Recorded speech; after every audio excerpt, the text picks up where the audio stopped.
Canceling practice after another bad loss and more line changes to come. That's Kraken hockey, baby. Let's talk about it and commiserate together on today's episode of Locked On Kraken. You are Locked On Kraken, your daily podcast on the Seattle Kraken, part of the Locked On Podcast Network, your team every day. We are the Seattle Kraken.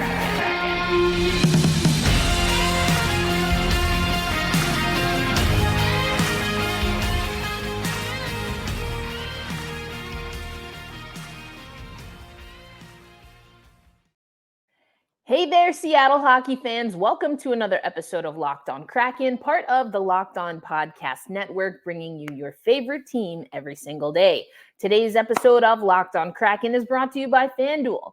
Make every moment more. Right now, new customers get $150 in bonus bets with any winning $5 moneyline bet. That's $150 if your team wins. Visit FanDuel.com/LockedOn to get started. Where to start with our beloved Seattle Kraken. And let's, state that. We hold fast, we stay true. But if you come to Locked On Kraken, you also come for a dose of reality. And I've said we have been a disappointed but not downtrodden group. We need to be inspired. There is a lack of inspiration, a lack of enthusiasm, a lack of fundamental hockey, and all of that is leading to lackluster performances. As I said in my cold open today, Tuesday, November 14th, happy birthday, Mom. No practice. Yes. We talking about practice. And here's why we're going to talk about practice. And today's episode, I'm just letting you know, is likely going to be a rant of epic proportions. I feel like you got a little bit of that the other day. I know the everydayers and OGers know I have not been at my best. I've not been feeling well. I have a few physical issues. My quad is not quite better yet. If I were a Kraken player, I'd still be skating in a red jersey. So dealing with a few things here. But I've been watching the games, and mostly I've been watching them the morning after because, we're all friends here. My sleep pattern, I'm not able to watch games at night, just given some of the discomfort that I've been in. It's easier for me to watch the games in the morning. So I'm taking my time. I can pause these games. I can rewind. I can make my breakfast and come back. So I'm just sitting there. It's not happening live. I'm listening, obviously, to the pregame, postgame media. And this is what I have deduced. The Seattle Kraken right now are a team that once again, and this is frustrating, although I want to put this in context. We are a team once again that seems to be wayward in the elemental pieces. I was joking. I was being sarcastic when I said that's Kraken hockey, baby. But what do we know about Kraken hockey this year? This year, what do we know about Seattle Kraken hockey? Last year, we talked so much about forechecking. We talked a lot about faceoffs, I guess, if you want to say. We talked about specialty teams this year a lot. But I don't know that there's been a commitment to a specific thing. I don't know if that's because there isn't one. I don't know if that is because there are too many to list, that things are not being prioritized. I don't know if the Seattle Kraken and the coaching staff are running on the operation that everyone is going to pick up on all of the things that they worked on and that they harped on in season 1 and season 2 and just innately naturally make that a part of season 3. I don't know if it's that when we hear players say, we were disappointed to have our season end in a game 7 right before was that just are these all things that were spoken about in passing, but never explicitly like focused on? I honestly don't know, but I am making some using my deductive reasoning, and yes, making some assumptions here, but I just don't see this as a Seattle Kraken squad that has an understanding of what the task at hand is. What is the mission? I talk about the Tuckman's model all of the time, and I'm kicking myself that I didn't get Allison Lucan. We're going to have her back. She said she'd come back anytime. So we're going to get her back to talk about the Tuckman's model, because we are back in that storming stage. As a recap, take it from the top. I know that everydayers and OGers know this, and if you've listened to any of my conversations with Allison Lucan, then you know this. But as a recap, when you are building any team, any kind of a team, sports team, business team, even a family, you can use this in a family setting. There is something known as the Tuckman's model. And this is all about the stages of group development. This was Tuckman's theory. The stages are as follows: forming, storming, norming, performing, and adjourning. Okay? So we formed NHL Seattle, became the Seattle Kraken. We have been storming for quite a while. We normed a little bit in that we had those winning streaks last year. We got to 100 points. We got to the playoffs. We won 2 playoff series. Okay? The norming and performing, they're very similar. So we normed, we performed to an extent. But now we're going back into the storming stage.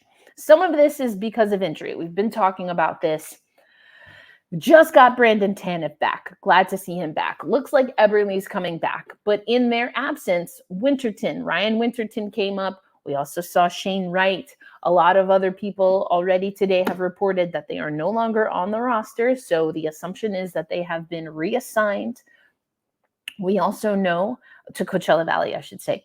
We also know Devin Shore reassigned to Coachella Valley. Pierre-Edouard Bellemare has been out of the lineup, assuming that with all of those other reassignments that I just mentioned, that he will be back.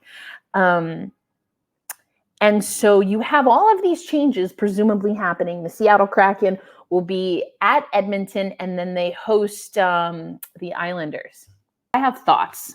And I'm going to give I'm going to lay down the law coming up on today's episode of Locked On Kraken, because there is a very clear issue that we are having on this team. And if you are an everydayer, if you are an OGer, you already know what I'm going to say. But the lack of focus, the lack of discipline on defense will absolutely end the Seattle Kraken. We've never been particularly good at it. We did a better job of staying focused on it last year, and that's why we yielded better results than season 1 and so far season 3. Defense, you can say it's for nerds if you want, but how about we try playing defense so we can win games, so we can keep a lead? How about that?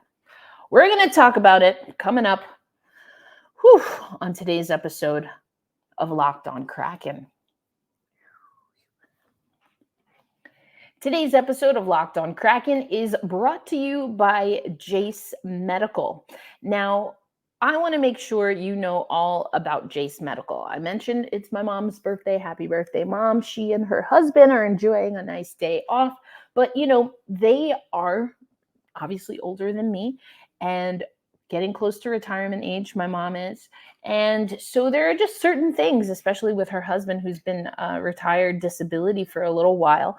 There are certain things that they need to make sure they have access to. And medication is one of those things. So I know I've talked to you about the Jace case before. And the Jace case is super cool because it has 5 life-saving antibiotics that you can use in case of an emergency. We've just gone through COVID.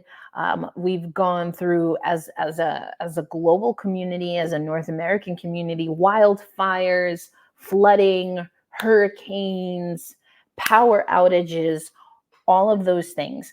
And so the Jace case with the 5 life-saving antibiotics for emergency use is a great thing. But another thing that's amazing about Jace Medical is that you can get the medication that you need and make sure that you have a plentiful supply, so that in the event that you cannot get to your doctors cannot get to you, or your family cannot get to you for any reason in any extended period of time, that you are covered. Take responsibility, take control over your health, because we know that health is wealth. One verified customer had this to say about Jace: "I am thankful for this service. Supply chain issues caused me to cut pills in half, to have it. I ordered most of my daily meds with a year supply. I also ordered the antibiotic kit. I feel secure now.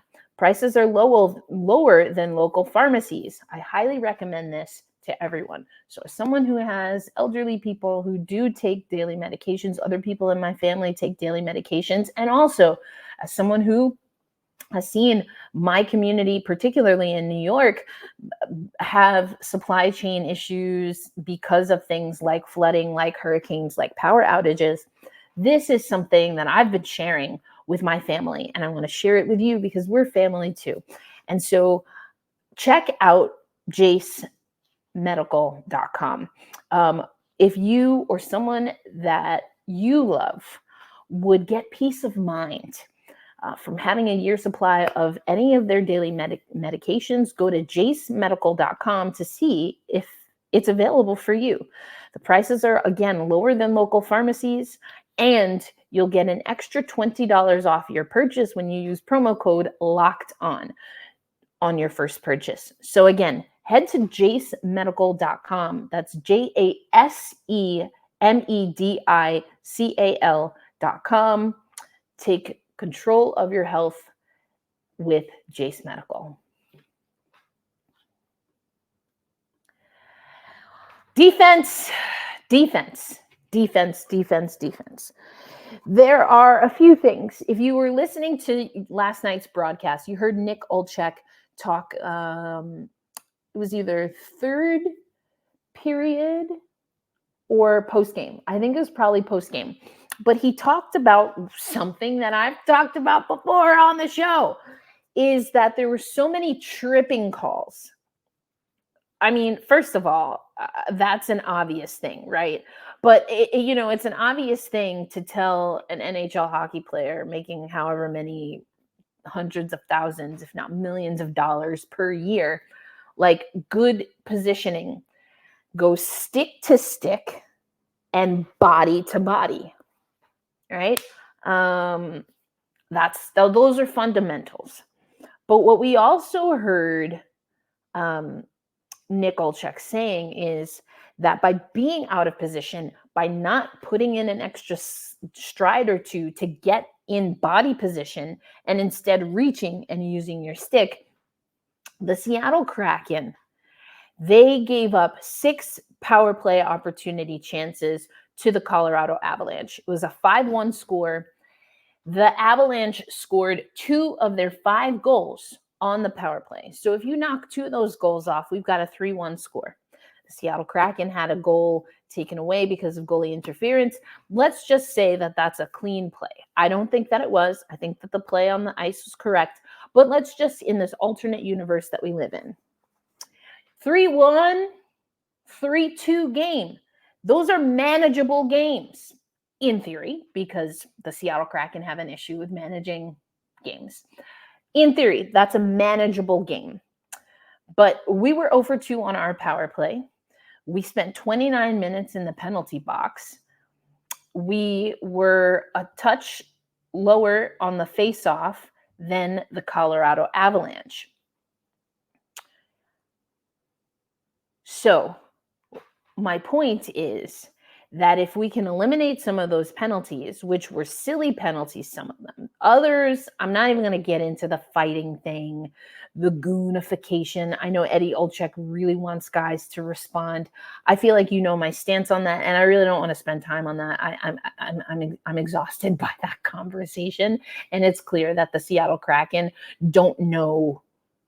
There are no variants. They either don't hit at all or they goon it up. Change my mind. Where's my cup of tea? Change my mind if I'm wrong. But maybe we'll talk about that tomorrow or the next day. Who knows? It's going to be a long season. At least that's how it feels right now. Get into position. Okay? We've also seen Eddie Olczyk has done a great job of this. And then Nick and Allison in studio talking about, and Allison and I talked about it when she was on the show. Game awareness, situational awareness. We've seen that the defenders are pinching. I think there was a little bit of a directive from our defenders last year to get up into the offense. And when we are doing everything that we should be doing, when we are going stick to stick, when we are going body to body, when we are cycling, when we are doing puck retrieval, when our exits have been trash this year. When all of these things, I named 5 things, and that's not even an exhaustive list. If all 5 of these things are humming and we have all of the other things going, by all means, pinch away, sir. But we have given away. This is my eye test. I talked to Allison about this again. I guess we had just played Calgary. We're giving away breakaway opportunities. Now, I'm not going to get into goaltending on this episode. So if you came here to hate on Joey Daccord and or Philip Grubauer, sorry. Next video, not going to happen. Our defense is laughable at times. Like I said, we cannot get the puck out of the zone. As I've mentioned just now, multiple times on our own broadcast, it has been noted that we are pinching. There are also times where we didn't need to give a breakaway if we had been in better position. There are also times where we are absolutely leaving people in our defensive zone that are in the paint area. They are right in the low slot. Some of them have a skate in the blue paint. And we leave them. I've seen Matty Beniers do it. He, for whatever reason, was shoulder to shoulder. I think it was against Colorado. And he curled out. So not only did he leave his body positioning, but if this is the front, he curled out so that he wasn't looking. He blindly curled out. And a pass comes in. Player right on the doorstep. I love Matty B. Got his pin right here. I love Matty B. I've defended him. He did get his first goal. I haven't done an episode since he scored, dealing with my own stuff.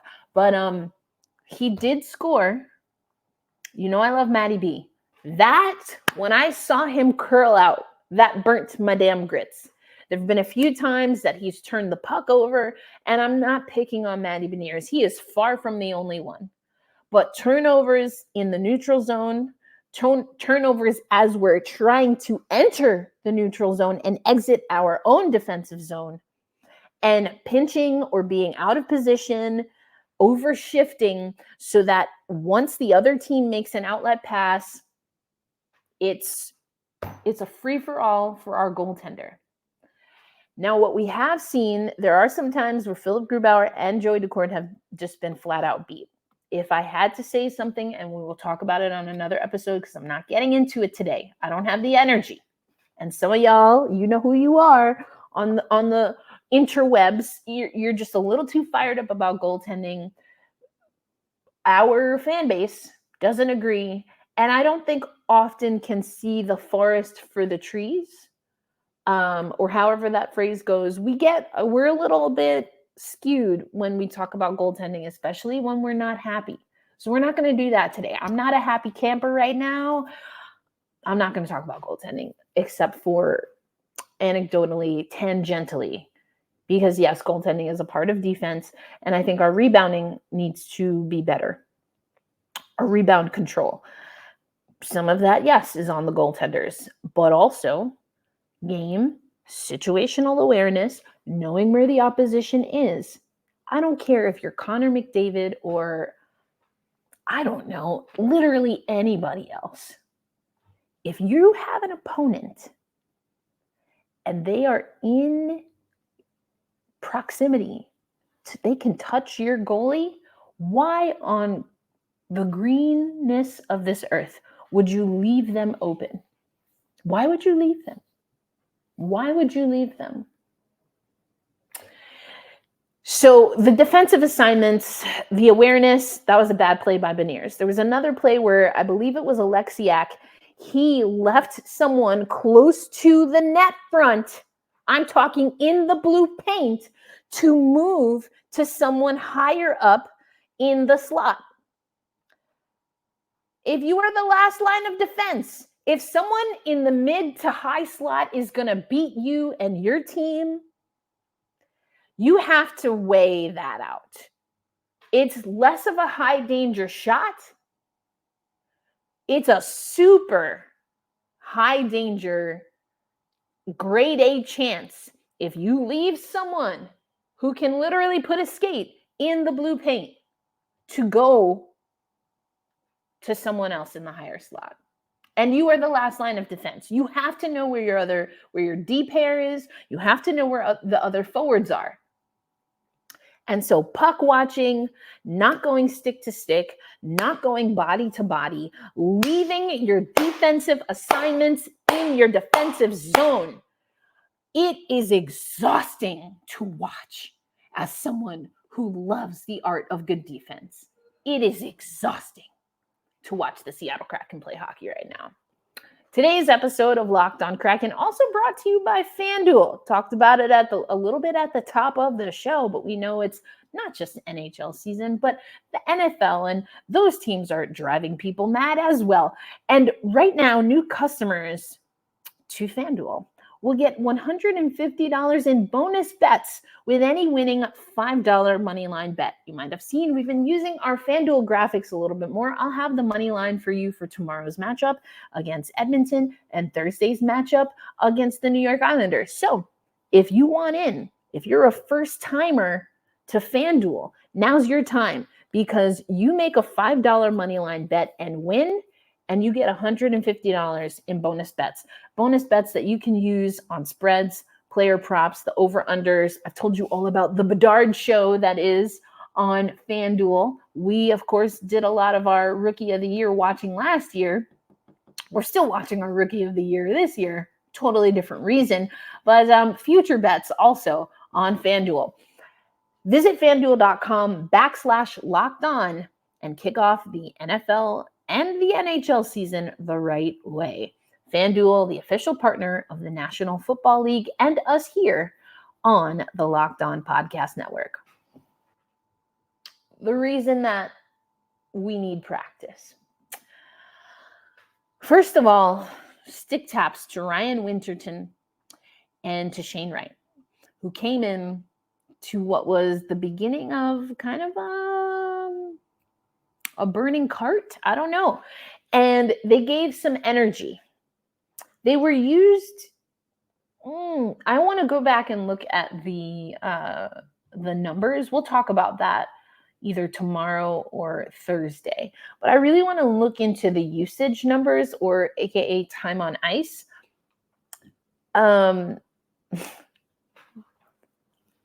As some of you know, I've been an athlete before, never played in the NHL for obvious reasons, including I've never played ice hockey before.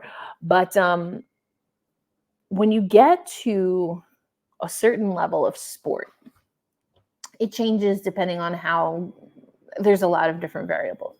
But there's politics that gets involved. And sometimes as a role player or a bench player or like a healthy scratch kind of player, you are used to fire up the players that are supposed to be the best players on the team. It's that competition that we talk about.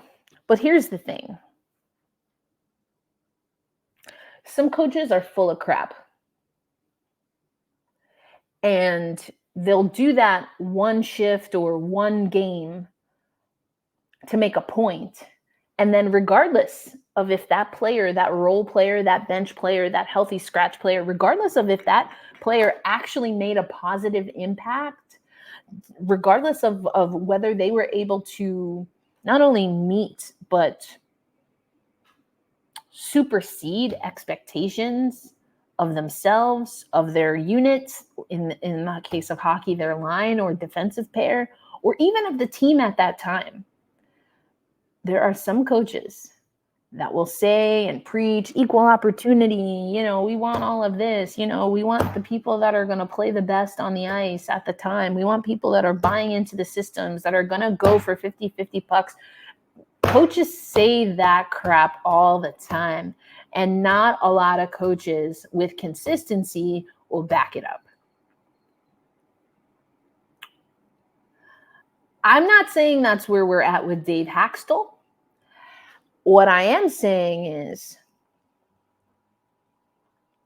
the Seattle Kraken have to decide what's important, at least for the next week or so, right? Because we've got a weird schedule. It's super weird schedule this week. And then, as memory serves, we're on the road all week next week, including our little first taste against Chicago, right? Our first taste against Chicago on the 28th. Anyway.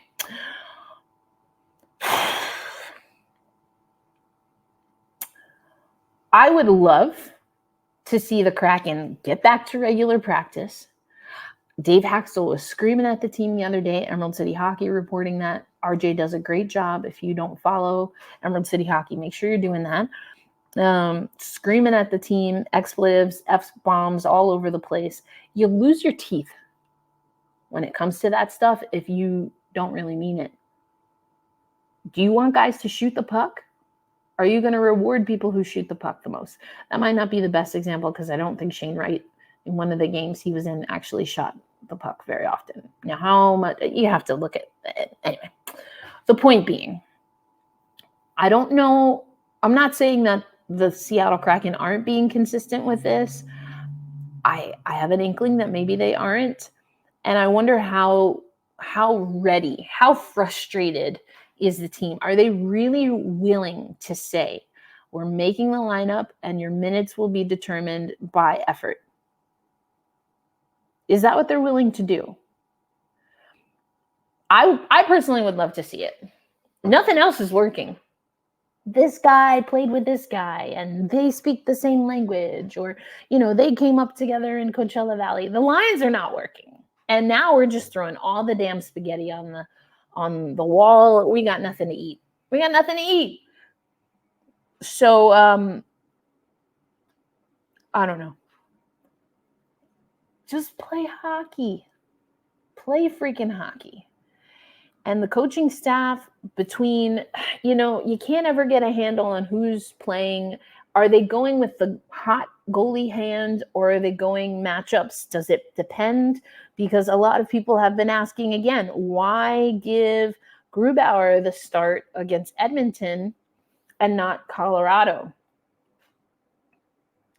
We're going to have to talk about goaltending. We're going to have to talk about coaching, because I just don't get a feel for what our thing is. Defend the deep. What does that mean this year? What does that mean for us? I don't know that the team knows.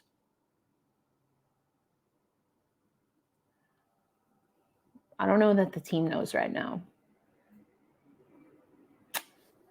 We got some figuring out to do.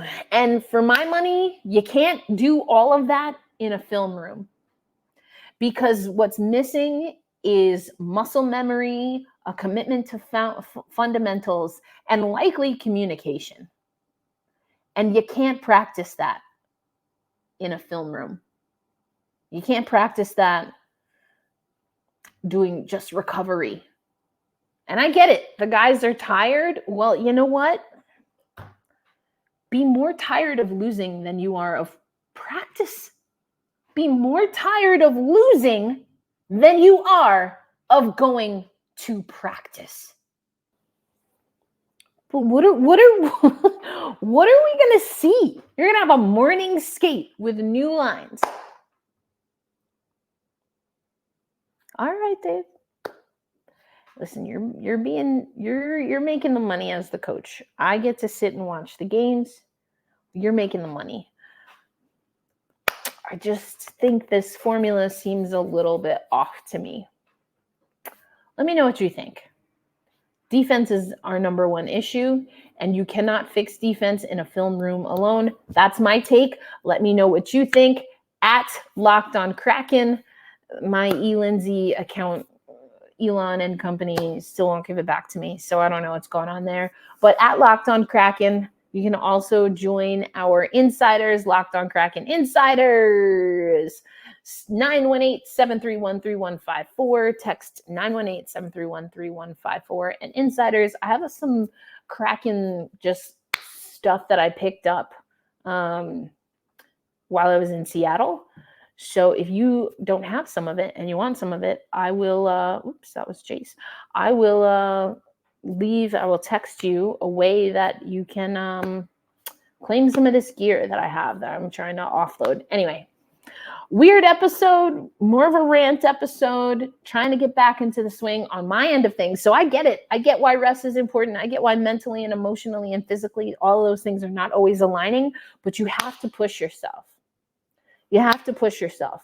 Some days it's easier than others, but the answer can't always be, we're not going to practice. Sometimes the answer has to be, I don't want to practice. I don't think these guys want to practice. But if we don't practice, we are sunk.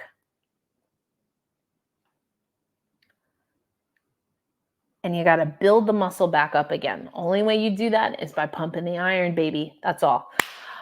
Take care and be kind to yourself. Be kind to one another. I'm living that personally. I'm trying very hard to be kind to myself. And so I ask for your kindness towards me as I navigate my own schedule and deciding whether I need to practice or take a day off. But there's a balancing act. It's not an easy balancing act. It's not going to be the same for everyone. But at this point in time, it's not what the team wants to do. It's not what the team maybe feels they should be doing. But you have to decide. Do you hate practice more or do you hate losing more? That's our show, folks. Thank you, as always, for making Locked On Kraken a part of your daily destination. Hey, make sure you're listening to Locked On NHL. I plugged Gil earlier. We're going to be playing his team on Thursday, and I'll be recording with him our women's hockey spotlight on Friday. So check out Locked On NHL, check out Locked On Islanders, and everything else we have for you at the Locked On Podcast Network. Until the next episode of Locked On Kraken, hold fast, stay true, let's go to practice, and I'll see you next time. Peace out.